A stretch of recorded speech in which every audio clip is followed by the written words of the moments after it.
오늘 본문 말씀은 예수님의 제자란 무엇인가, 제자의 정체성에 관련해서 생각해 보면 좋을 것 같습니다. 먼저 앞뒤 문맥을 조금 살펴보면은, 이 말이 나오게 된 앞뒤 문맥을 좀 살펴보면은 9장 33절에는 제자들 가운데 누가 더 크냐 하는 그런 논쟁이 있었습니다. 그리고 오늘 본문 38절 이하에는 예수님의 제자 집단에는 속하지는 않지만 예수님의 이름으로 능력을 행하는 사람에 대한 문제가 나옵니다.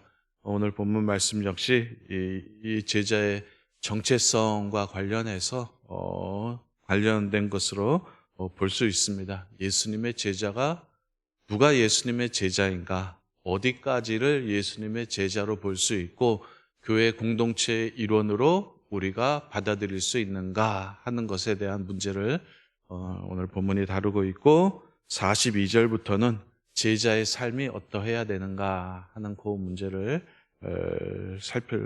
말하고 있다고 볼 수 있습니다. 먼저 이렇게 하나씩 좀 살펴보도록 하겠습니다. 오늘 본문 상황은 이렇습니다. 예수님의 12 제자 가운데 하나인 요한이 예수님에게 와서 묻습니다. 선생님, 우리가 어떤 사람이 선생님의 이름을 의지해서 귀신 내쫓는 것을 보았는데 그 사람이 우리를 따르지 아니하므로 우리가 막았습니다. 그 일을 하지 못하게 했습니다. 라고 이렇게 요한이 말을 했습니다. 그러자 예수님께서는 막지 말아라. 기적을 행하고 나서 나를 쉽게 욕할 사람은 없다. 우리를 반대하지 않는 사람은 우리를 지지하는 사람이다. 라고 이렇게 말을 하고 있습니다. 이 말이 나온 배경을 학자들은 이렇게 보고 있습니다. 당시가 초대교회잖아요. 마가 공동체, 그러니까 마가가 속해 있던 이 공동체의 상황을 이 말씀이 드러내는 건데, 그 당시에는 이 교회라는 것이 어떤 확고한 틀을 갖추고 있지는 않았습니다. 이 마가가 속해 있던 공동체뿐만 아니라 당시 초대교회 전체가 그러했습니다. 어떤 일정한 틀, 조직도 없었고, 그리고 공인된 교리도 당시는 없었습니다. 당시 확실한 것은 무엇이냐면은 십자가에 처형당했다 3일 만에 죽은 자 가운데서 다시 살아나신 예수님에 대한 신앙, 요것만 확실히 한 거죠. 예수님이 십자가에 죽으셨다가 3일 만에 다시 살아나셨다. 예수님이 부활하셨다. 그가 하나님의 아들이다 하는 요 단순한 사실만 확실했었고, 요 사실을 믿는 사람들의 이렇게 모여가지고 당시 교회를 형성을 하고 있었는데, 그 당시는 이제 모든 것이 다 불확실하던 그런 시대였습니다. 누구랑 손을 잡아야 될지, 누구랑 투쟁해야 될지 몰랐고, 자칫하면은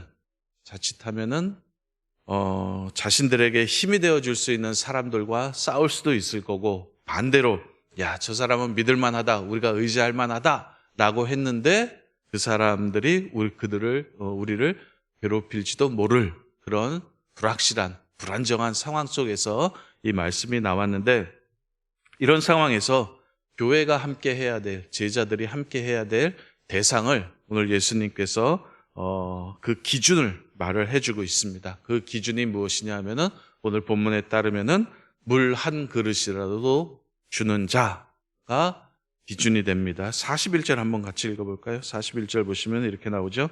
누구든지 너희가 그리스도에게 속한 자라 하여 물 한 그릇이라도 주면 내가 진실로 너희에게 이르노니 그가 결코 상을 잃지 아니하니라.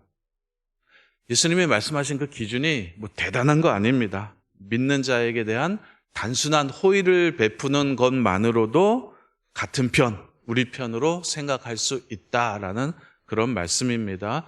이 본 단락은요, 우리가 읽은 이 본문 말씀은 믿는 자들의 공동체 의식이 어떠해야 되는가 하는 것을 말을 해주고 있습니다. 믿는 자들은, 우리가 교회겠죠. 교회 공동체는 개방적이어야 되지 폐쇄적이 돼서는 안 된다 하는 말씀을 지금 오늘 본문 말씀이 하고 있습니다. 교회가 가장 경계해야 할 것 중에 하나가 뭐냐면은 스스로 폐쇄되고 경직된 조직으로 되어가는 것입니다.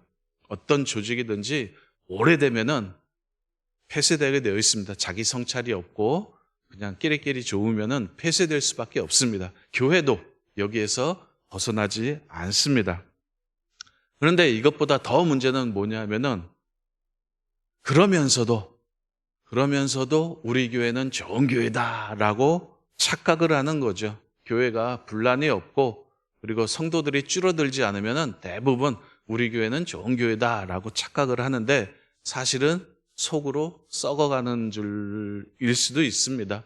우리 눈이 멀어서 그런 걸 수도 있고 좋게 보일 수도 있는 거겠죠. 교회의 존재 목적은 교회 자체가 아닙니다. 교회라는 단체, 이 조직을 유지하는 게 교회의 목표가 아닙니다. 교회의 최종 목표는 뭐냐면은 종말에 이루실 하나님 나라가 목표입니다. 교회의 목적은 우리 자체에 있지 않습니다. 교회의 조직을 유지하고 몸집 불리는 게 교회의 목표가 아니라 교회의 목적, 교회의 최종 목표는 어디에 있느냐 하면 하나님 나라에 있습니다. 교회는 하나님께서 우리와 함께 계시고 그분이 온 우주와 인류의 역사와 우리의 현재, 과거, 미래를 통치하고 계시다는 사실을 세상에 보여주고 또 알리기 위해서 하나님께서 세우신 기관이고 이 목표를 향해서 부단한 자기 부정과 자기 성찰을 통해서 나아가야 하는 게 교회의 목표지요. 하나님 나라에 대한 인식이 천박하고 이해가 없으면 교회의 조직 유지, 몸집 불리기가 교회의 최종 목표가 되는데 그것이 교회의 목적은 아닙니다. 하나님 나라가 교회의 목표라는 것을 여러분들이 꼭 기억을 하시기를 바랍니다. 이거 하나님 나라에 대한 인식이 부족하면은 교회가 어디로 나가냐면 친목 동아리로 나가죠. 끼리끼리 좋은 그룹이 되고 그리고 폐쇄적인 그룹이 됩니다. 오늘날 교회가 성찰해야 될 것이 바로 이거지요. 사람들이 모인다고 많이 모인다고 좋아할 것이 아니라 우리가 바로 하나님 나라를 향해서 하나님의 통치를 향해서 제대로 나아가고 있는지 하나님의 다스리심과 그분의 통치와 하나님의 세계에 대한 깊은 인식이 있고 그 목표를 향해서 나아가는지 이거를 봐야 되지 그냥 우리 교회가 점점 커지고 분란이 없다 이걸 보면은 안 됩니다. 이 같은 기준에 의해서 우리가 우리 교회를 늘 돌아봐야 될 줄로 믿습니다. 자, 이제 42절부터는 제자의 삶에 대한 이야기입니다. 세 가지를 말하고 있습니다. 간단하게 좀 살펴보도록 하겠습니다. 첫 번째는 42절입니다. 같이 볼까요? 42절. 또 누구든지 나를 믿는 이 작은 자들 중 하나라도 실족해 하면 차라리 연자맷돌이 그 목에 매어 바다에 던져지는 것이 나으니라. 제자는 어떤 삶을 살아야 되는가? 첫 번째 말씀입니다. 여기서 나를 믿는 작은 자라는 것은 아직 신앙이 어린 자를 가리키는 거겠죠. 기독교에 입문한 지 얼마 안 되어서 신앙의 분별력이 없는 자들, 영적으로 어린 자들을 가리키는 것입니다. 그래서 자기 방어 능력이 없는 사람들, 쉽게 얘기하면 그냥 신앙이 어린 자들입니다. 그런 자들을 말을 하는 것인데 목사의 말이라고 하면 팥으로 메주를 쓴다고 해도 그대로 순수하게 받아들일 준비가 되어 있는 사람, 그런 순진한 교인들을 가리키는 겁니다. 그런데 이런 교인들이 문제가 아니라 이런 교인들을 잘못된 말씀으로 선동을 해서 진리와 생명에서 멀어지게 하고 그리고 이들을 이용해서 본인의 사욕을 채우는 사람들을 가리키는 겁니다. 이렇게 하지 말라는 거겠죠. 이런 사람들은 연자맷돌을 메고 바다에 빠지는 게 차라리 낫다라는 그런 엄중한 경고의 말씀입니다. 성도들을 대할 때 함부로 대하지 말고 그 영혼에 대한 그 간절함과 그 귀함을 알고 하나님 앞에서 소중히 대해야 한다. 제자의 첫 번째 삶이겠죠. 두 번째는 뭐냐면은 죄에 대한 강력한 경고입니다. 43절부터 나오는데 손이 범죄하면은 어떻게 하라 그러죠? 잘라버리고 찍어버리고, 내 발이 범죄하면 찍어버리고, 눈이 범죄하면은 빼버리고, 한 팔 없는 채로, 한 다리 없는 채로, 그리고 한 눈 없는 채로 하나님 나라에 들어가는 것이 낫지, 온몸을 가지고, 온전한 몸 가지고 지옥에 던져지는 것보다 낫다라고 말을 합니다. 이 말씀대로라면은 그냥 어디 살벌해서 어디 교회 다니겠습니까? 그죠?